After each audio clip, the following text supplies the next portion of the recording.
નમસ્કાર વિદ્યાર્થી મિત્રો અને વડીલો, આપ સૌ અત્યારે લાઈવ છો તે બધા જ ને મારા નમસ્કાર. ગંગોત્રી સ્કૂલના ફાઉન્ડર અને ડાયરેક્ટર શ્રી સંચાલક સર શ્રી સંદીપ સર છોટાડા તેમજ ગંગોત્રી સ્કૂલનો તમામ સ્ટાફ, વિદ્યાર્થી મિત્રો અને વાલીઓ. Gangotri school out of comfort zone જઈને કાર્ય કરી રહી છે. દર 15 દિવસે મોટિવેશનલ સ્પીકર્સની એક સિરીઝ ચલાવી રહી છે. સૌ પ્રથમ લેક્ચર સૌરાષ્ટ્રના અને ગુજરાતના ખૂબ જાણીતા અને ખ્યાતનામ મોટિવેશનલ સ્પીકર અને ગુજરાત સરકારમાં ટોપ લેવલના અધિકારી શ્રી શૈલેષભાઈ સકપરિયાનો હતો, જેમણે આપણને આફતને અવસરમાં બદલતા શીખીએ અને સફળતાના શિખરો સર કરીએ એવો એક ખૂબ જોરદાર ટોપિક પર ચર્ચા કરેલી. એમના પછી ખૂબ જાણીતા મોટિવેશનલ સ્પીકર શ્રી ગુજ્જર સાહેબ એ આપણને ચર્ચા કરેલી રીસ્ટાર્ટ યોરસેલ્ફ. આજે હું મારા લેક્ચરમાં આપને જણાવી રહ્યો છું બિયોન્ડ ધ કમ્ફર્ટ ઝોન. વિદ્યાર્થી મિત્રો, સૌથી પહેલા કમ્ફર્ટ ઝોન એટલે શું? વિદ્યાર્થી મિત્રો, હું આપને એક વાત કરીશ. કમ્ફર્ટ ઝોન એટલે જ્યાં આપણે વર્ષોથી શારીરિક અને માનસિક રીતે ટેવાઈ ગયા છીએ. આ તમામ વસ્તુઓ કમ્ફર્ટ ઝોન છે, શારીરિક અને માનસિક. વિદ્યાર્થી મિત્રો, આપ બધાનો, વડીલો, આપ બધાનો પણ અનુભવ છે. ક્યારેક મચ્છીના ટ્રકની બાજુમાંથી નીકળીએ ને તો ખૂબ વાસ આવે. ઇવન આપણે નાક પણ બંધ કરી લઈએ, એના પર રૂમાલ રાખી લઈએ કે આપણાથી સહન નથી થતી, કેમ કે આપણા માટે નવું છે. પણ જ્યારે આ જ ટ્રકના ડ્રાઈવર જેઓ રોજ આ મહેનત કરે છે એમના માટે આ નવું નથી. ક્યારેક આપણને પ્રશ્ન થાય કે આ પરિસ્થિતિમાં આ વ્યક્તિ કેમ ટકતો હશે? તો વિદ્યાર્થી મિત્રો, એનું કમ્ફર્ટ ઝોન છે. પ્રોગ્રેસ કરવા માટે દરેકે પોતાના કમ્ફર્ટ ઝોનની બહાર નીકળવું જરૂરી છે. કમ્ફર્ટ ઝોનને બીજા શબ્દોમાં કહીએ તો અનનોન છે. અને જે વસ્તુઓ અનનોન હોય ને એનો ડર બહુ હોય. કમ્ફર્ટ ઝોન અનનોન, જે તમારા માટે નોન છે ઇટ ઇઝ કમ્ફર્ટ ઝોન, જે અનનોન છે it is not comfort zone, it is beyond the comfort zone. તો આપણે કમ્ફર્ટ ઝોનની બહાર કેવી રીતે નીકળી શકીએ? શું કરી શકાય? કમ્ફર્ટ ઝોન એટલે જ્યાં મારું અને તમારું શરીર અને મન વર્ષોથી ટેવાઈ ગયું છે, જેને સ્વીકારી લીધું છે કે આવું જ હોય, એ કમ્ફર્ટ ઝોન છે. એનાથી બહાર નીકળવા માટે શું કરી શકાય, કેવી રીતે કરી શકાય? હું આપને એક એક્ઝામ્પલ થી શરૂઆત કરીશ. કોઈ તમને કહે કે ભાઈ ચાલો હું તમને એક ઓફર આપું છું, સરસ મજાની ઓફર. તમારે એક જગ્યાએ એક જેલમાં લાઈફ ટાઈમ રહેવાનું છે. તમે માંગશો એ સુવિધા મળશે, તમે માંગશો એ જમવાનું મળશે, તમે સ્વિગી કરી શકો છો, ઝોમેટો કરી શકો છો, તમે માંગશો એ જમવાનું મળશે, તમે માંગશો એ ફેસિલિટી મળશે. પણ તમારે 10 બાય 10 ની એક જેલમાં આખી જિંદગી તમારી કાઢવાની છે. એસી પણ હશે, બધું જ. પણ આપણે તૈયાર નહીં થઈએ. આપણને લાગે છે કે જેલની અંદર થોડી જિંદગી વિતાવી શકાય. સાચા છીએ, કેમ કે આપણે ક્યારેય બંધિયાર જીવન જીવા નથી. તો આપણે કેવી રીતે નક્કી કરી શકીએ કે અંદર જીવન જીવી શકાય? ન જ જીવી શકાય. બહુ સીધી વાત છે. હું આપને એક વાત કરું છું. 17મી સદીમાં ફ્રાન્સના એક રાજાએ સત્તા પલટો થયો એટલે પોતાની, આપણે અહીંયા કહેવત હતી કે દૂધે ધોઈ જેલને દૂધે ધોઈ. વિદ્યાર્થી મિત્રો, દૂધે ધોઈ એટલે બધા જ કેદીઓને મુક્ત કરી દીધા કે જાઓ, આજથી તમે મુક્ત, હવે બીજા કોઈ ગુના ન કરતા કે જેથી કરીને પાછું તમારે જેલમાં આવવું પડે. તમને જાણીને આશ્ચર્ય થશે અને હસવું પણ આવશે કે થોડાક દિવસની અંદર લગભગ બધા જ કેદીઓએ રાજાને રિક્વેસ્ટ કરી કે અમને પાછા જેલમાં પૂરી દો, અમને બહાર મજા નથી. કેમ કે એમના માટે જેલ જ હવે કમ્ફર્ટ ઝોન હતી. એટલે કમ્ફર્ટ ઝોનની બહાર ટકવું અને રહેવું ખૂબ મુશ્કેલ છે. એમ તો આપણે ગુજરાતી પ્રજા છીએ, ઘડીક વારમાં કોઈનું માનીએ નહીં.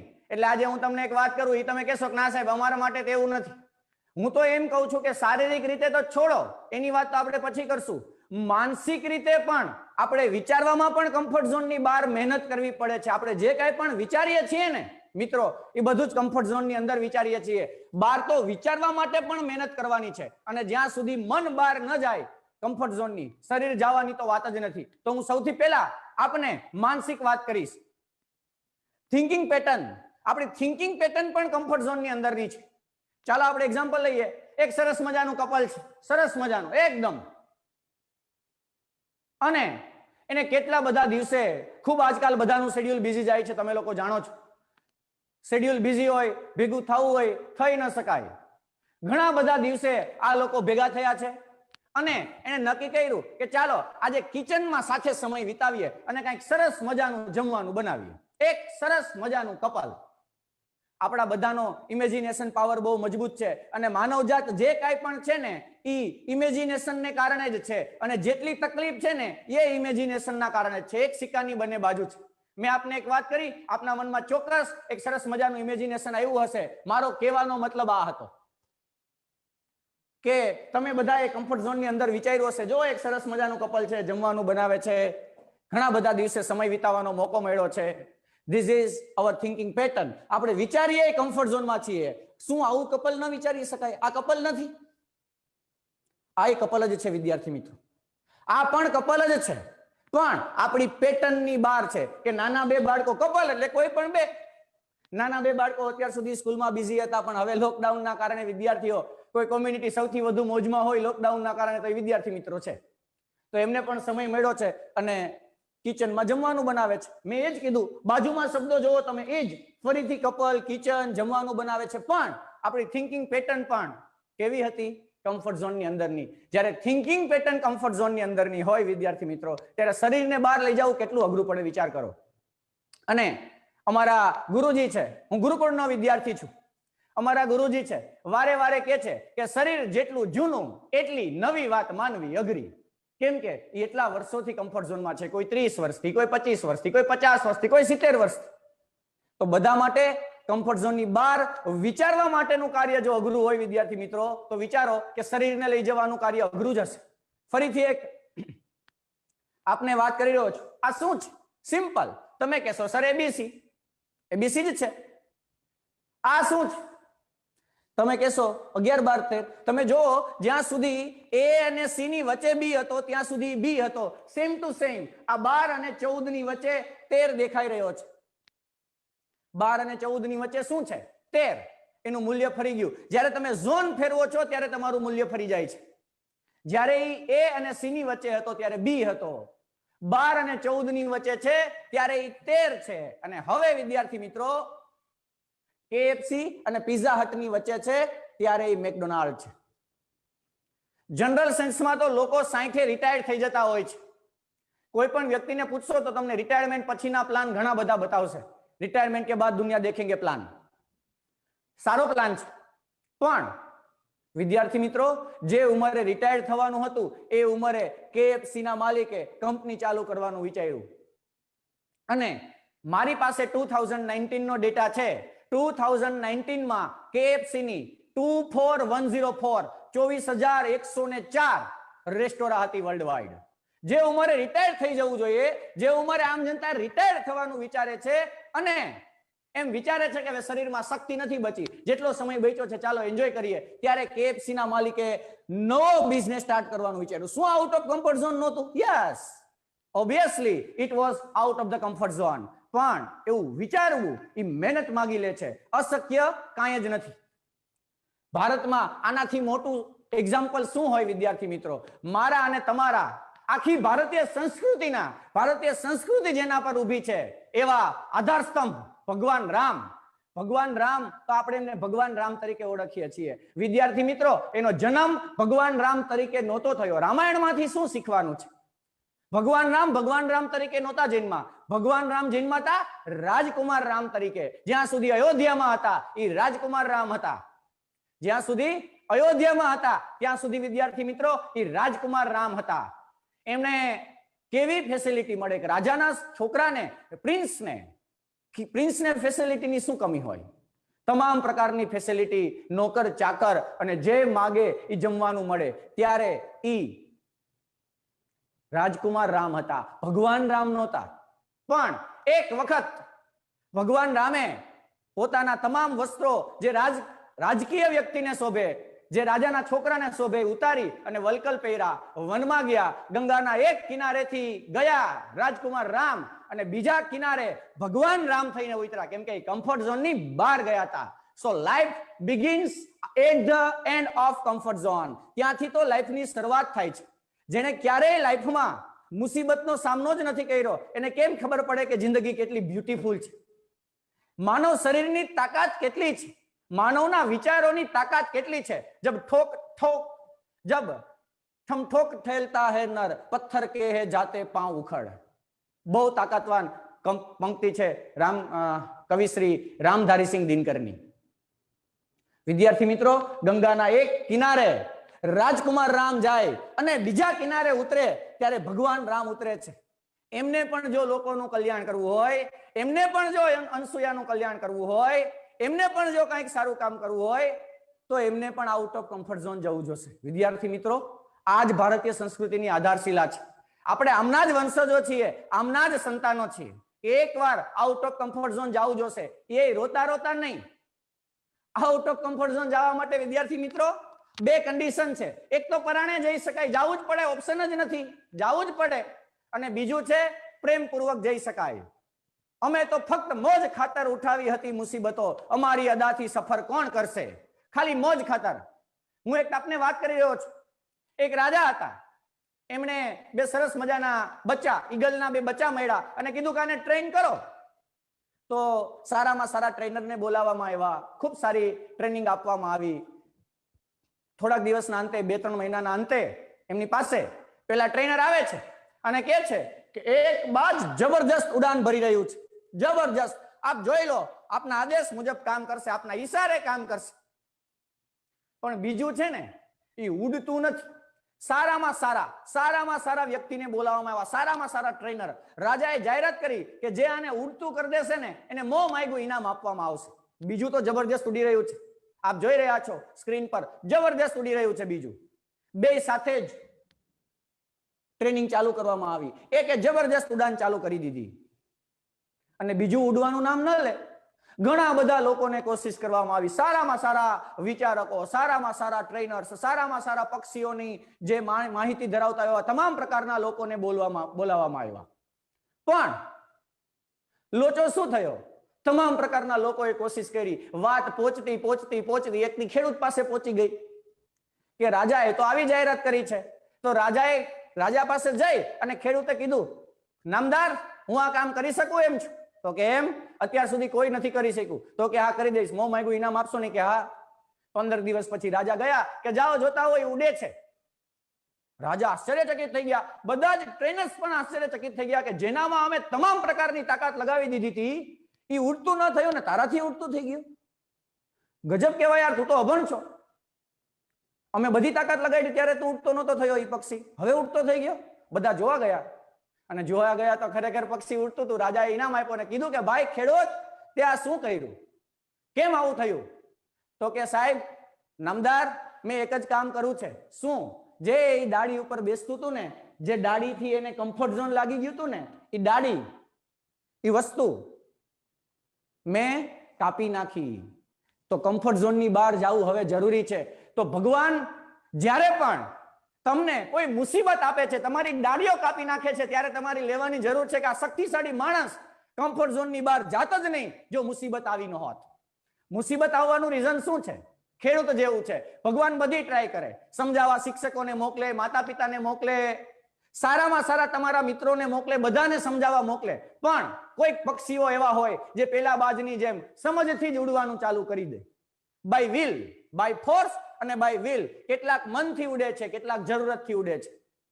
પણ મનથી ઉડવા વાળાઓની ઉડાન ખૂબ લાંબી હોય છે. છેલ્લે કુદરત ડાળી કાપીને જોશે કે ડાળી કપાઈ જાય ને તો ઉડી જ જશે. પણ ક્યારેક માણસનું મગજ એટલું બધું બંધાયેલું છે કે ભગવાન સારા લોકોને સમજાવવા મોકલે, સંતોને મોકલે, માણસોને મોકલે, શિક્ષકોને મોકલે, સારામાં સારી સ્કૂલમાં એડમિશન અપાવે. એક વ્યક્તિ ન ઉડે, બધું કાપે, ક્યારેક તો અડધા ઉડવાનું ચાલુ કરી દે, કેટલાક તો તોય ઉડવાનું ચાલુ નથી કરતા અને પછી નસીબનું નામ આપે છે કે મારી તો જિંદગી જ ખરાબ છે. ભાઈ, તારી જિંદગી ખરાબ નથી. તારી તાકાતનો તને જેટલો અનુભવ નથી એટલો કુદરતને અનુભવ છે. એટલે ક્યારેક તારી તાકાત અને તારા કામની સરખામણી કરે ને ત્યારે મૂંઝાય છે કે આટલો શક્તિશાળી માણસ, મારો અંશ, આટલું સામાન્ય કામ કરે છે. ચાલ એની દાઢી કાપી દઉં, ચાલ એની જોબ જવા દઉં. ચાલ એનું બીજું કંઈક કરી દઉં કે જેથી કરીને ઉડવાનું ચાલુ કરે, પણ ત્યારે આપણે નસીબનો દોષ આપીએ છીએ. વિદ્યાર્થી મિત્રો, માનવ જાતના સંતાનો છીએ, નાની મોટી મુસીબતોથી ડરવું ન જોઈએ, અને જ્યારે પણ કુદરત આવો મોકો આપે ત્યારે સમજવું કે ઉડવાનો સમય થઈ ગયો છે. Conditions beyond the comfort zone. Bar condition તો અઘરી જ રહેવાની છે. આપણા મુજબ કોઈ દિવસ સમય ચાલવાનો નથી, સમયને મુજબ આપણે ચાલવું જોશે. બાર કઈ કઈ કન્ડિશન્સ કમ્ફર્ટ ઝોન ની બહાર છે? Life begins at the end of comfort zone. જ્યાંથી કમ્ફર્ટ ઝોન નું અંત થાય છે ત્યાંથી તો જિંદગીની શરૂઆત થાય છે. ત્યારે તમને તમારા પર માનનો જન્મ થશે. એક ખૂબ જાણીતા વ્યક્તિની વાત આપને કરવી છે. એક ખૂબ જાણીતા વ્યક્તિ સારા લેવલની પોસ્ટ પર છે, ખૂબ મહેનત કરી અને સરકારશ્રીમાં યુપીએસસીમાં એક ટોપ લેવલની પોઝિશન શોભાવે છે. ત્યારે એમને કોઈ જર્નાલિસ્ટે પૂછ્યું કે તમે ખૂબ મહેનત કરી છે, ખૂબ સારી સફળતા પ્રાપ્ત કરી છે, તમારો સેલેરી શું છે? 1.25 લાખ, 1.5 લાખ? એટલા તો અમારે અહીંયા રાજકોટમાં કેટલાકના પોકેટ મની હોય છે. હા કે ના છોકરાઓ? કેટલાકની તો પોકેટ મની 1-1.5 લાખ રૂપિયા છે. જે તે સ્ટેટમાં એને એક જર્નાલિસ્ટે પૂછ્યું કે સાહેબ તમારી સફળતાની વેલ્યુ શું યાર? 1.5 લાખ રૂપિયા જ બસ. ત્યારે એમણે કીધું કે અહીંયા મારી બાજુમાં બેસો, હું આપને એક વાત કરું છું. જેને બધું જ વારસામાં મળ્યું છે ને, એ કાળી માટીમાં ઉગેલું ઘાસ છે. જ્યાં સુધી વરસાદ છે, પાણી છે, ત્યાં સુધી તમને લીલુંછમ, જ્યાં સુધી નજર પહોંચશે તમારી ત્યાં સુધી તમને લીલુંછમ દેખાશે. અને હું પથ્થર ફાડીને ઉગેલો પીપળો છું. આજથી 30 વર્ષ પછી આવજો, તમને આવો ને આવો અડીખમ મળીશ. પોતાના દમ ઉપર મેળવેલી સફળતા હંમેશા તમને કોન્ફિડન્સ અપાવશે. એટલે વિદ્યાર્થી મિત્રો, જેની પાસે બેસવા માટે ડાળી નથી, બેસવા માટે ફેક્ટરી નથી, બેસવા માટે ખેતર નથી, એની ઉપર કુદરતને ભરોસો છે, એની ડાળી પહેલાથી કાપીને રાખી છે કે આ તો જબરદસ્ત તાકાતવાન વ્યક્તિ છે, આને નાનકડું નાનકડું આપીને શું કરીશ, આ તો પોતાની ઉડાન જાતે ભરશે. સૌથી પહેલી વાત, કમ્ફર્ટ ઝોન જવા માટેની શરત, સૌથી પહેલી શરત શું? You must have goal. Goal એટલે શું? હું આપને એક નાનકડો પ્રશ્ન પૂછી રહ્યો છું. આપણે લાઈવ છીએ, વેબિનારમાં છીએ. આન્સર નહીં આપી શકાય, હું જ આન્સર આપીશ. હિમાલય ચડવા માટે શું જોઈએ? હિમાલય મારે જવું છે, મને ઈચ્છા થઈ કે ચલો આજ જીવનમાં એકવાર માઉન્ટ એવરેસ્ટનું શિખર સર કરવું છે. થશે કે નહીં પછી મેટર છે, પણ મારે શું શું જોઈએ? તો હું લિસ્ટ બનાવવા બેસીશ. એક સરસ મજાનું સ્વેટર લઈશ, સારા જૂતા લઈશ, માઉન્ટેનરિંગની ટ્રેનિંગ લઈશ, ખૂબ સારી લાકડીઓ લઈશ, સ્ટિક્સ જે મને હિમાલયના બરફમાં ચાલવામાં કામ લાગે, હથોડીઓ લઈશ, સારા દોરડાઓ લઈશ, ખૂબ મજબૂત વિલ પાવર સાથે જઈશ, ખૂબ સારી મેડિસિન અને સારા ડોક્ટરોની સલાહ લઈશ કે જેથી કરીને હું ત્યાં સર્વાઈવ કરી જાઉં. આટલી જ બધી કન્ડિશન છે, હા કે ના? આટલી જ તૈયારીઓ હોય, ખૂબ સારો વિલ પાવર, ખૂબ સારી ઈચ્છાઓ, મહેચ્છાઓ, અને મેં કીધું એ બધી જ વસ્તુઓ. વિદ્યાર્થી મિત્રો, આપણે શું આવું નથી કરતા? આપણી પાસે બધી જ વસ્તુઓ છે. ખૂબ સારું ઇન્ટરનેટ, ખૂબ સારા ફેકલ્ટી, ખૂબ સારી ચોપડાઓ, ખૂબ સારી બધી જ વસ્તુઓ, ફેસિલિટીઝ. પણ હિમાલય ચડવા માટે સૌપ્રથમ હિમાલય જોઈએ. છે આપણી પાસે? વિચારો, આત્મમંથનનો સમય છે, વિચારવાની જરૂર છે. બધી જ ફેસિલિટી છે પણ હિમાલય જ નથી. બાળકો, સૌપ્રથમ આઉટ ઓફ કમ્ફર્ટ ઝોન જવા માટે એક હિમાલય જોઈએ કે બધી જ વસ્તુઓ એકઠી કરીને લઈ ક્યાં જાવી છે? હિમાલય ચડવા લઈ જાવી છે. તો સૌથી પહેલા હિમાલય જોશે. That is called goal. Second one, ધીરજ, પેશન્સ. ખૂબ ધીરજ જોશે. કોઈ એક દિવસમાં કામ નહીં થઈ જાય. વર્ષોથી કામ કરતા લોકો ને બીટ કરવા માટે તમારે પણ ખૂબ બધા કલાકો આપવી પડશે. અને સિંહાસનની વ્યાખ્યા છે, સિંહાસન સદા સુહાગન હોય અને એની ઉપર સિંહો જ બેઠા હોય. જેને મહેનત કરી છે એ બધા જ સિંહ છે અને સદા સુહાગન જ રહે. લોકો આવતા જતા રહે, એની આવન જાવન સતત ચાલુ જ છે પૃથ્વીના સમયથી. પણ મહેનતુ અને શક્તિશાળી માણસ હંમેશા ત્યાં બિરાજે છે. ધીરજ ખૂબ જોશે. હું આપને એક ધીરજનો નાનકડો એવો વિડીયો બતાવવા જઈ રહ્યો છું.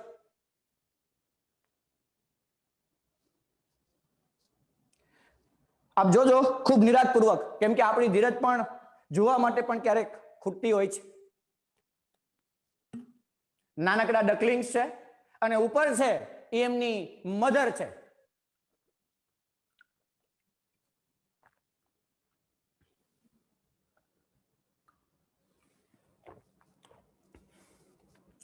પેલા નાનકડા બચ્ચાએ કોશિશ કરી અને પેલું પગથિયું ચડી ગયું છે. બાકીના લોકો પ્રયત્નોમાં છે. ચડી શકાશે, શું થશે, કેવી રીતે થશે? બધાના પોતપોતાના પ્રયત્નો ચાલુ છે. બધાના પોતપોતાના પ્રયત્નો ચાલુ છે. પેલું બચ્ચું પણ કોશિશ કરી રહ્યું છે. એને પણ એમની મધર પાસે જવું છે. જ્યાં જ્યાં પેલું બચ્ચું જાય છે ત્યાં બાકીના લોકો જાય છે. અને પેલું બચ્ચું ચડી ગયું છે. બાકીના લોકો ત્યાં શું કામ જાય છે? એને એમ લાગે છે એ ચડ્યું ત્યાંથી આપણાથી એ ચડાઈ જશે. બીજું, ત્રીજું, વાહ! બધા જ પોતપોતાના પ્રયત્નોમાં છે. આપણી લાઈફ પણ કંઈક આવી જ છે. ઉપર છે ને એ મધર નેચર છે. બચ્ચાઓની માં છે, એમ ઉપર મધર નેચર, જેને આપણે ભગવાન કહીએ છીએ, કુદરત કહીએ છીએ, એ છે. એ ઉપર બેઠા બેઠા આપણી રાહ જોઈ રહ્યો છે કે મેં એવડા જ પગથિયા સેટ કર્યા છે કે ચડી શકાય. હા, ક્યારેક જો કેટલાક ગોથા મારી જાય છે. જો જો જો જો જો ગોથા મારી જવાય છે, મારી જવાશે. ક્યારેક માથાભેર પડી જવાશે, ક્યારેક તકલીફો પડશે. બાકીના લોકોના પ્રયત્નો તો સતત ચાલુ છે. ઝાઝા ભાગના બીજા પગથિયે પહોંચી ગયા છે. 3-4 બચ્ચાઓ હજી નીચે જ પ્રયત્નો કરે છે. પહોંચશે કે કેમ? શું થશે? મધર નેચર બધા જની રાહ જોઈ રહી છે. તમે ચિંતા ન કરતા. કુદરત પણ તમારી છેલ્લા પગથિયે ઊભા ઊભા આરામથી રાહ જોવે જ છે. હા, પ્રયત્નો તમારા. છેલ્લું એક બચ્ચું. વિચારો આ બચ્ચાની માનસિકતા શું રહી હશે? એક જ બચ્ચું બચ્યું છે. બાકીના બધા જ પોતપોતાની મંજિલે પહોંચી ગયા છે. જો ખૂબ પ્રયત્નો કરી રહ્યો છે. પડી જાય છે તો એના પ્રયત્નો અધૂરા નથી છોડતું. ઓહ, બધા જ પહોંચી ગયા. ખરેખર બધા જ વિદ્યાર્થી મિત્રો આપણે પહોંચી જવાના છીએ. હા, કોઈ પહેલા પ્રયત્ન એ પહોંચશે, કોઈ છેલ્લા પ્રયત્ન એ પહોંચશે, પણ પહોંચી જવાના છીએ. અને જ્યાં સુધી નહીં પહોંચીએ, પ્રયત્નો અધૂરા નહીં છોડીએ. વિદ્યાર્થી મિત્રો, તમે જોયું? 2 વસ્તુ છે. ઇમ્પ્રેસ કરવાની કોશિશ નહીં કરો અને ઇમ્પ્રેસ નહીં થાવ તો ક્યારેય ડિપ્રેસ પણ નહીં થાવ. પેલો વ્યક્તિ પહોંચી ગયો છે, તમે તમારા પ્રયત્નો ચાલુ રાખો. એ પહોંચ્યો છે એમ તમે પણ પહોંચશો. નથી ઇમ્પ્રેસ થવાનું, નથી ડિપ્રેસ થવાનું. ધીરજ, ધીરજ ખૂબ જરૂરી છે. આજે જ મહેનત કરવા બેસી જઈએ. 11-12 સાયન્સમાં જી નીટ અત્યારે જે વિદ્યાર્થીઓ સાંભળી રહ્યા છે એમને ખબર છે કે જ્યારે 12મું ચાલુ થાય ને 11 સાયન્સ, પેલી 2-3 ટેસ્ટમાં બધા વિદ્યાર્થીઓને પૂરેપૂરા માર્ક આવે. ઘરેથી બધાને આશા બંધાઈ જાય કે આ વિદ્યાર્થી તો ચોક્કસ નીટ ક્રેક કરશે. કેમ કે પેલી 2-3 ટેસ્ટ જ થઈ છે ને. અને ગુજરાતીઓ માટે કહેવત છે, પ્રારંભે ખૂબ સુરા હોય. આપણે કહીએ ચાલીને ચોટીલા જવું છે તો કે હાલો હાલો હાલો હાલો માં માનવા વાળી પ્રજા છે. કોઈ જ પ્રકારનો પ્રશ્ન ન પૂછે, સીધી એક જ વાત, હાલો હાલો. આપણે કહીશું આવતા રવિવારે સેટ થયું છે, રાજકોટ થી ચોટીલા ચાલીને જવું છે, તો બધા જ કહેશે હાલો હાલો. તમે જેટલાને ફોન કરશો લગભગ 90% લોકો હા જ પાડશે. તમે શનિવારે સાંજે રિમાઇન્ડર આપશો કે આપણે કાલે સવારે નીકળવાના છીએ, તો 50% લોકો ખડી જશે કે અમારે આમ છે ને અમારે ઓમ છે ને. કોઈ પણ પ્રકારનો એક એક્સક્યુઝ લઈને આવશે અને પછી કહેશે કે કાલે હું નહીં આવી શકું. અમુક તો હજી આના કરતા ઉત્સાહી હોય, સાંજે એમ કે હા હા કાલે આવીશ ને. પાકું પાકું ભાઈ, કેવું જ ન પડે. તમે સવારે એને રિમાઇન્ડર આપો કે ભાઈ આવો છો ને, તો એનો કોલ જ રિસીવ ન થાય. અને 2-5 એવા ઉત્સાહીઓ તમારી સાથે નીકળવાની શરૂઆત કરે. ક્યાંક 2-5 કિલોમીટર ચાલીને કે પેલા નો કહેવાય બહુ આઘું હતું, આ વત જ નહીં, અમને હું ખબર. એટલે કહું છું ધીરજ ખૂબ જરૂરી છે. આજે ગોઠલી વાવો છો અને કાલે છરી લઈને તૈયારીઓ છો, ક્યાં છે કેરી ખાવી છે, એમ નહીં થાય. ઇટ ટેક્સ ટાઈમ, સમય થશે. ખૂબ ધીરજની જરૂર છે. ત્રીજી વાત છે commitment and hard work. Hard work always page. હંમેશા તમારા દિવસોને ડિવાઈડ કરો અને તમારું કામ ચાલુ કરી દો. હું આપને એક બહુ સામાન્ય સાવ નાનકડી એવી વાત કરી રહ્યો છું. આમ તો બધા જ વિદ્યાર્થીઓ જે 6ઠા 7મા ઉપરના હશે ત્યાંથી લઈને બધા જ મોટા લોકો આરામથી સમજી શકવાના છે. 1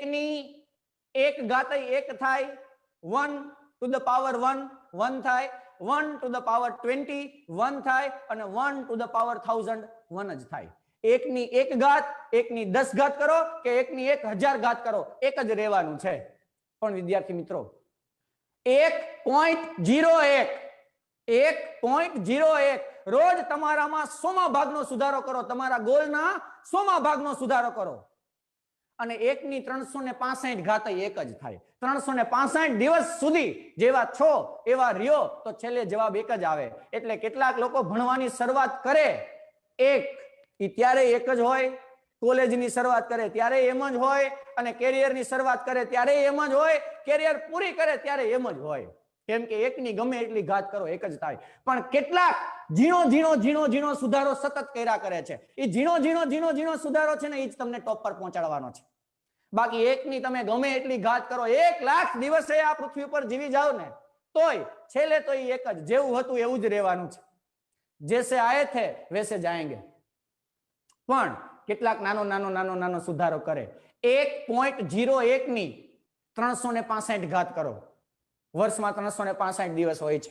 સાવ નાનકડો સુધારો કરતા જાઓ. તમારી સફળતા બાજુ બહુ નાનકડી સૂક્ષ્મ ક્રિયાઓ કરતા જાઓ. 1.01 ની 365 ઘાત 37 પોઈન્ટ સમથિંગ નો જવાબ આપશે. તમારી પાસે 1 વર્ષ પહેલા હતું એના કરતા આજે 37 ગણું હશે. પણ રોજ તમારે નાનો સુધારો કરવો જોશે. Hard work and commitment. કાલે જ અહીંયા ગંગોત્રીની ટીમમાં આઈઆઈટી રૂડકીના સર છે, હરિઓમ સર, ફિઝિક્સ લઈ રહ્યા છે, ખૂબ સારું લઈ રહ્યા છે. આઈઆઈટીની નોલેજની ચર્ચા જ ન કરવાની હોય તો જ આઈઆઈટીન હોય. એલએન કોટાથી અમને જે તે સમયે 11-12 કરેલું. મેં એમને પૂછ્યું કે સર, ગુજરાતીઓ એટલી બધી જી એડવાન્સ કેમ ક્લિયર નથી કરતા? તો મને કે સર, થોડો કમિટમેન્ટનો અભાવ છે. આજે કામ કરીશું, આજે વાત કરીશું, કાલે સવારે વિદ્યાર્થી 4 વાગે ઉઠશે, 2 દિવસ પછી મૂકી દેશે, વધીને 10 દિવસ 15 દિવસે તો પૂરું જ થઈ જાય. અમારી પાસે એક વિદ્યાર્થીની છે, રોજ સવારે છેલ્લા 90 દિવસથી રોજ સવારે મેસેજ હોય 4 વાગે કે સર હું જાગી ગઈ છું, અને પોતાનું કામ ચાલુ કરી દે છે. આ વ્યક્તિ જો 1000 દિવસ આજથી લઈ અને 11-12 સાયન્સ પૂરું થાય ત્યાં સુધી રોજ આ પ્રક્રિયા કરશે તો તમે વિચારો 1.01 ની 365 ગુણ્યા 3 ઘાત ક્યાં સુધી પહોંચી જશે? બહુ લાંબી પ્રક્રિયા છે. કમિટમેન્ટ જોશે. એક દિવસમાં કોઈ જ વસ્તુ ફરવાની નથી, વર્ષોથી મહેનત થઈ રહી છે. એટલે જ્યારે કોઈને ખસેડીને સીટ ખાલી કરવાની છે, કોઈ એક વસ્તુ છે જેની લાયકાત બહુ ઊંચી છે, ધારો કે નીટની વાત કરીએ છીએ તો નીટની લાયકાત છે, તો લાયકાત મુજબ ચૂકવશો ને ત્યારે જ એ વસ્તુ તમારા ભાગમાં આવશે. સફળતાનો યજ્ઞ ચાલુ થયો છે, તમે શું હોમવા તૈયાર છો? જેટલું વધુ હોમશો એટલી વધુ સુગંધ આવશે. સફળતાનો યજ્ઞ ચાલુ થયો છે, આપણે શું હોમવા તૈયાર છીએ? વિદ્યાર્થી અવસ્થામાં તો શું હોમી શકાય? વિદ્યાર્થી અવસ્થામાં એક જ વસ્તુ હોમી શકાય, અને એ છે સમય. આપો તમારો સમય. અને તમે જ્યાં ખૂબ સારી બાબતો નોંધો છો ત્યાં નોંધી રાખજો. બેંકનો પાસવર્ડ ભૂલી જશો ને તોય ચાલશે, પણ એક વસ્તુ રાખજો યાદ કે જેણે સમય સાચવી લીધો છે, મગજથી, શરીરથી, એને બધાને સમય પોતાની ગોદમાં સાચવી લેશે. અને જેણે સમયને બરબાદ કર્યો છે એ બધાને સમય એક દિવસ બરબાદ કરીને રોડ ઉપર કાઢશે. આમાં બે મત નથી, તમે મૂંઝાવાનું જરૂર નથી. જ્યારે આપણી પાસે કોઈ વસ્તુ આવે છે ત્યારે એક જ વાત, commitment and hard work always pays. હંમેશા તમને એનું રિવોર્ડ મળશે. ક્યારે મળે એ મને ખબર નથી, પણ એનું રિવોર્ડ ચોક્કસ મળવાનું છે. Next, that is handle the pressure. જ્યારે તમે આઉટ ઓફ કમ્ફર્ટ ઝોન જાઓ છો ત્યારે તમારા પર પ્રેશર આવવાનું નક્કી છે. પ્રેશર તો આવશે જ, અને પ્રેશર હેન્ડલ કરવાની જ કિંમત છે. મહેન્દ્રસિંહ ધોનીને જોઈએ તો આપણને ક્યારેય લાગે નહીં કે આટલી મોટા દેશ, 130 કરોડનો દેશ, જ્યાં ક્રિકેટને પૂજાની જેમ જોવાય છે અને ક્રિકેટરોને ભગવાનની જેમ પૂજાય છે, એવી વસ્તુમાં જ્યારે ગંભીર પરિસ્થિતિ હોય, કટોકટીની પરિસ્થિતિ હોય, ત્યારે પણ એ માણસ પોતાનું સંતુલન ખૂબ સારી રીતે જાળવી શકે છે. Handle the pressure. તમે શું ઈચ્છો છો?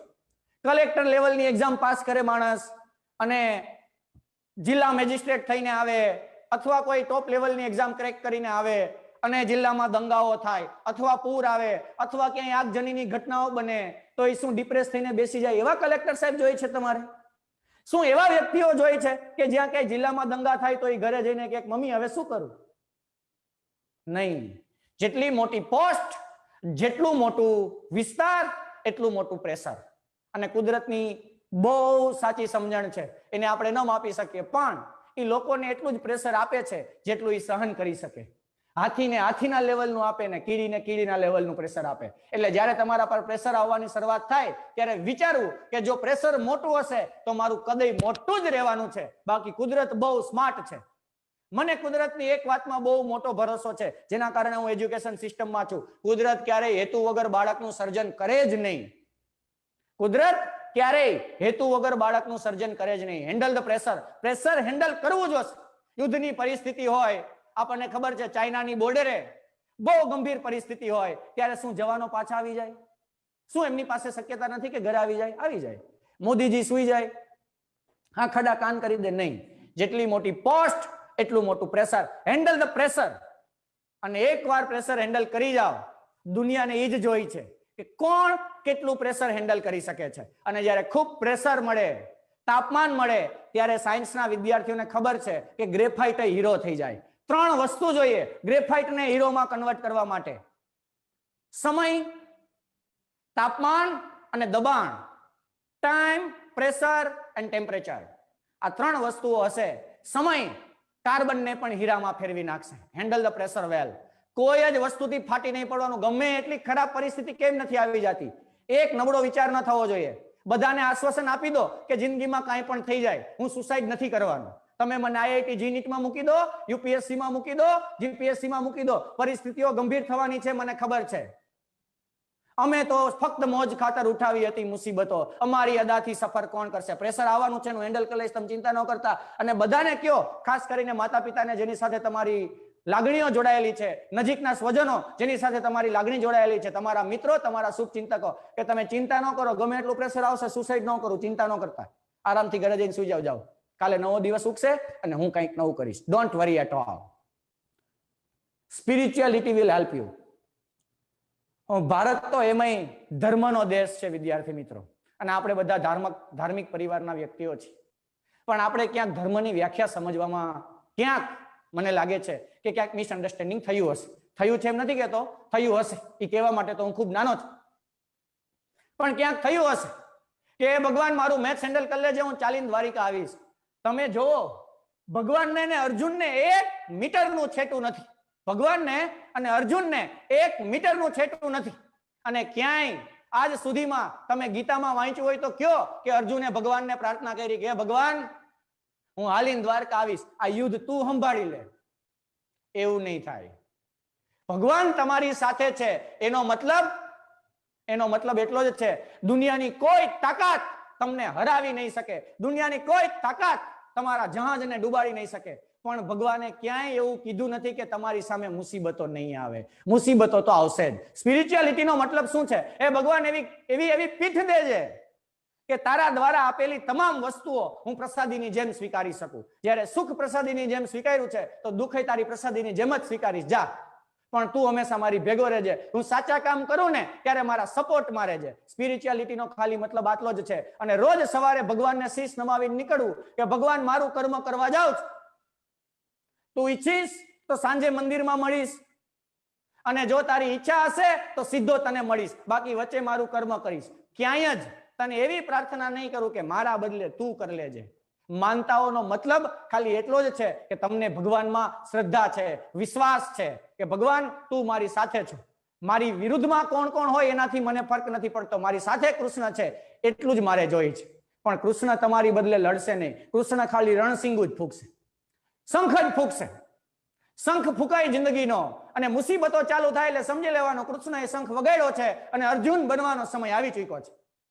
ત્યારે હથિયાર હેઠા મૂકવાના નથી, ત્યારે ગાંડીવની પણછ ચડાવવાની છે. જ્યારે આપણે મુસીબતો આવે ને ત્યારે જ હથિયાર હેઠા મૂકી દઈએ છીએ. આમ તો આપણે બાદશાહ થઈને ફરતા હોઈએ છીએ, નાચવાથી લઈ અને મોટી ગાડીઓ છોડાવવા સુધી. જ્યારે પણ આપણી ઘરે સારો પ્રસંગ હોય ત્યારે સૌથી પહેલા આપણે હોઈએ છીએ, અને નબળા પ્રસંગમાં ગોઈતે જડતા નથી.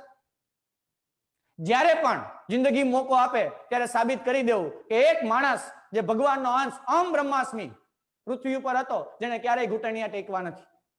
જિંદગીની ન મુસીબતો સામે, ન લોકોના ટોણાઓ સામે. આ સ્પિરિચ્યુઆલિટીનો મતલબ છે. Now our destination, we are going to the last session of our seminar, webinar, mind અને બોડી.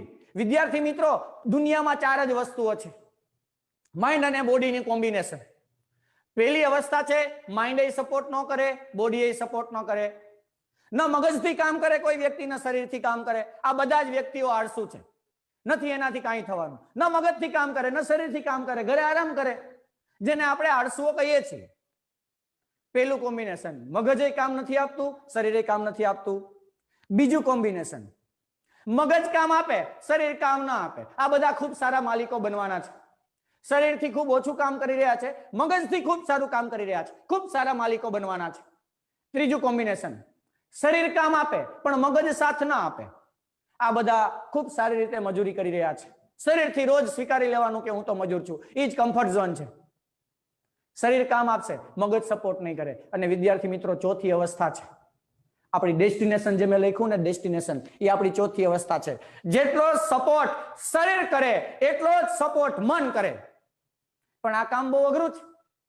આપણને ક્યારેક સાંજે મગજ સપોર્ટ કરી દે, કાલ સવારે 4 વાગે ઉઠવું છે, શરીર સપોર્ટ ન કરે, 4 વાગે ન જાગી શકાય, કેમ કે શરીર સપોર્ટમાં જ નથી. પણ તમે જુઓ, જ્યારે મન સ્વીકારે અને શરીરે સ્વીકારે એવી અવસ્થા એટલે પિકનિક. તમને બધાને ખબર છે કે માલે કાલે સવારે પિકનિક જવું છે, તો તમારો અનુભવ છે, હું સાયન્ટિફિક વાત કરી રહ્યો છું, કે જ્યારે તમારા મગજે સ્વીકાર લીધું કાલ સવારે 4 વાગે જાગવાનું છે, જ્યારે મગજ સ્વીકારે અંતર્મનથી અને શરીરે સ્વીકારે 5 વાગે જવાનું હોય, 4 વાગે જવાનું હોય, એની પહેલા 1 કલાક ઉઠી અને ઘરના બધાને આપણે જગાડતા હોઈએ છીએ, મમ્મી જાગો, ડેડી જાગો, બસ વહી જશે. અને એ લોકો તેથી આપણને કહેતા હોય કે નિરાત રાખ, હજી બહુ વાર છે. અને આની ઊંધી અવસ્થા વિચારો. જે દિવસે ફિઝિક્સની ટેસ્ટ હોય, મેથ્સની ટેસ્ટ હોય, ખાલી મને જ સ્વીકાર્યું છે, શરીરે સ્વીકાર્યું નથી, એટલે સવારે જગાશે નહીં. તો બેસ્ટ અવસ્થા શું છે, ડેસ્ટિનેશન શું છે? જે વાત મગજ સ્વીકારે એ જ વાત શરીર આરામથી સ્વીકારે. આ જ આપણી અવસ્થા જોઈએ છે. આના માટે જોઈએ પ્રેક્ટિસ. તમને મને કહેવામાં આવે કે સર તમે, મારું ડ્રોઈંગ બહુ ખરાબ છે, મને કહેવામાં આવે કે સર તમે જો આપણે બધા ચાલો ડ્રોઈંગ કરીએ, ગણેશ દાદાની મૂર્તિ રાખીએ છીએ, એક સરસ મજાનું ડ્રોઈંગ રાખીએ અને ચાલો દોરીએ. તો મને સ્વીકાર્યું કે ચાલો આ સરસ મજાનું ડ્રોઈંગ છે, મારા મગજમાં ડેટા આવી ગયો અને મારો હાથ સપોર્ટ કરવાનું ચાલુ કરે. બેયની ઈચ્છા હશે તો એ સપોર્ટ થશે નહીં. It requires lot of practice. Helicopter shot મારવામાં જેટલો સહેલો જોવામાં દેખાય એટલો ગ્રાઉન્ડ ઉપર જઈને લગાવવામાં છે નહીં. મસલ મેમરી સુધી તમારા વિચારો પહોંચી જાય, મસલને ખબર પડી જાય કે ભાઈ હું એવા શરીરમાં છું જ્યાં મારી પાસે સ્વીકાર્યા સિવાય ઓપ્શન જ નથી. આ માણસ મને છોડશે નહીં, 8 કલાક, 10 કલાક, 12 કલાક, 16 કલાક સુધી નહીં છોડે, જ્યાં સુધી હું આ સ્વીકારી નહીં લઉં. તમારી મસલ મેમરીમાં આવી જશે કે સવારે 5 વાગે એટલે બોડી ક્લોક તમારી જગાડી જ દે તમને, હાલ ભાઈ જાગવાનો ટાઈમ થઈ ગયો. અને જેને શરૂઆત કરતા હોય, મેં કેટલાક વિદ્યાર્થી મિત્રોને આ વાત કરી હતી, ઘણા બધા વિદ્યાર્થી મિત્રો ખૂબ સારા લેવલે વહેલા ઉઠવામાં સફળ થઈ રહ્યા છે. 5 વાગે એલાર્મ મૂક્યો, 4 વાગે એલાર્મ મૂક્યો, ઉઠ્યા, એલાર્મ વાગ્યા પછી સીધો જમ્પ કરીને બેડમાંથી આઉટ થઈ જાવ, વાર્તા પૂરી. થોડાક દિવસ કરો, બોડી અને માઇન્ડ બે સ્વીકારી લેશે. બોડી માઇન્ડનું કોમ્બિનેશન, બોડી અને માઇન્ડ બંને સ્વીકારે પછી હવે એક જ વાત બાકી છે, ધેટ ઇઝ પ્રેક્ટિસ. પ્રેક્ટિસ અ લોટ. ત્યાં સુધી પ્રેક્ટિસ કરો જ્યાં સુધી તમારા સ્નાયુઓ ન સ્વીકારી લે. અને આ આપણી ડેસ્ટિનેશન છે. Body, mind and soul. મન સ્વીકારી લે, શરીર સ્વીકારી લે અને મસલ મેમરીમાં પહોંચી જાય. પછી આંખો બંધ કરીને ગણેશજીની મૂર્તિ દોરો ને તો એ થઈ જ જાય. અને જ્ઞાન અને ઇન્ફોર્મેશન, માહિતી વચ્ચે બહુ મોટો ફરક છે. Knowledge and information both are the different things. મને એમ લાગે કે આજે મારે ઢોસો બનાવવો છે, હું યુટ્યુબ પર રેસીપી જોઉં અને 150 પ્રકારના ઢોસા જોઈ લઉં અને એવો દાવો કરું કે મને આવડી ગયું છે, પણ જેવો તવા ઉપર ટ્રાય કરું ને બધું જ ચોટી જ જવાનું છે, કેમ કે મારી પાસે માહિતી ખૂબ છે, નોલેજ નથી. તો માહિતીને, ઇન્ફોર્મેશનને નોલેજમાં કન્વર્ટ કરવું એ જ ખાલી પ્રેક્ટિસનું કામ છે. શરીર સ્વીકારે, મન સ્વીકારે, પ્રેક્ટિસ કરો. અને આના માટેનો રસ્તો શું? વાતો તો ખૂબ કરી. તમે પૂછી શકો સર એવું કરવા માટે શું કરવું જોઈએ? મને સ્વીકારી લે, શરીરે સ્વીકારી લે, શું કરવું જોઈએ? ભારતીય શાસ્ત્રો તો વર્ષોથી આ વાતની આપણને સલાહ આપી રહ્યા છે, આજીજી કરી રહ્યા છે કે રોજ સવારે 5-10 મિનિટનું ધ્યાન તો હોવું જ જોઈએ. માત્ર આજે માનો, કાલે માનો, 10 વર્ષે માનો કે પછી ક્યારેક માનો, રસ્તો એક જ છે. આજ સુધીમાં આપણે ઘણા બધા વેસ્ટર્ન રિસર્ચ પણ જોઈ રહ્યા છીએ. તમે પણ તમારી રીતે ફ્રી થઈને વાંચી લેજો કે દુનિયામાં કોઈ જ એવી તાકાત નથી કે તમારા મન, શરીર અને ઈચ્છાઓને એક કરી દે સિવાય કે ધ્યાન. ધ્યાન એક જ માત્ર રસ્તો છે જે તમને તમારી મંજિલ ઉપર તમે ઈચ્છો એ સમયે પહોંચાડી દેશે અને તમને તમારી અંદરની તાકાતનો અનુભવ કરાવશે. વિદ્યાર્થી મિત્રો, અને એક છેલ્લી વાત કરીશ, सोच से संभावना तक का सफर हौसलों से होकर गुजरता है। सोच બધાની બહુ મોટી છે, सोच બધાની બહુ સારી પણ છે, ઈચ્છાઓ બધાની ખૂબ સારી છે, ઈચ્છા બધાને કરવી છે। ઈચ્છા એટલે શું? સવારે જન્મ લે, બપોરે વિચારો યુવાન થાય, સાંજ થતા થતા વૃદ્ધ થાય અને રાત થતા થતા જેનું મૃત્યુ થાય, આ બધી જ ઈચ્છાઓ છે। અને સ્વપ્ન શું છે? વ્યક્તિના જીવનમાં, વ્યક્તિના જહનમાં એક જ વાર જન્મ લે, એક જ વાર, અને એ વ્યક્તિ દેહ છોડી દે પછી પણ જે પૃથ્વી ઉપર જીવે એ સ્વપ્ન છે વિદ્યાર્થી મિત્રો। અને સ્વપ્નને હકીકતમાં પરિવર્તિત કરવા માટે જરૂર છે માત્ર પ્રેક્ટિસની। सोच से संभावना तक का सफर हौसलों से होकर गुजरता है। आभार, थैंक यू।